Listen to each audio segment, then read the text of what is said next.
If you find yourself repeatedly using the same components in assemblies, you know how tedious it can be to add the same mates each and every time you use a particular part.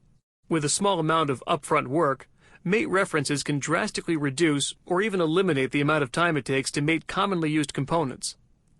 Mate references are a method of predefining a specific mate or set of mates for a component. These mates are then automatically added when you drag the component into an assembly. Let's take a look at this simple example. In order to mate the screw into this block, I have to add two mates.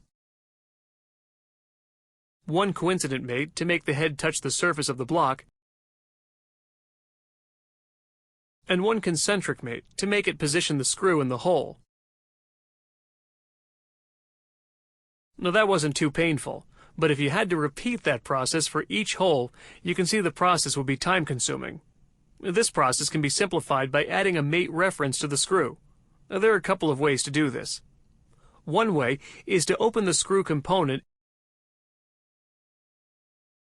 and use the Reference Geometry drop-down menu.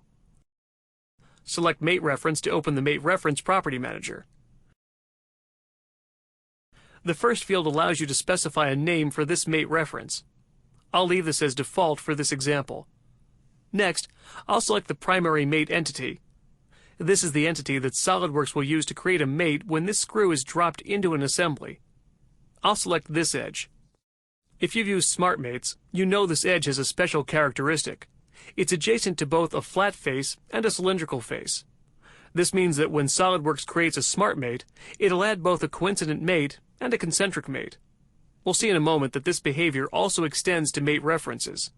Now, if you wanted to add secondary and tertiary mate references, just in case your primary reference failed, you can do so by specifying them in the Property Manager. Back in the assembly, I'll open the File Explorer in the Task pane. You can see the cap screw listed in the Open in SOLIDWORKS section. I'll drag the screw into the assembly and watch as it snaps into place. Notice two mates were automatically generated, coincident and concentric. As I repeat this process for each hole, remember I'm saving the trouble of having to create two mates for each screw I'm adding. In this example, I dragged the screw in from the Task pane. However, you can also drag components in from Windows Explorer or from the Design Library and still take advantage of mate references.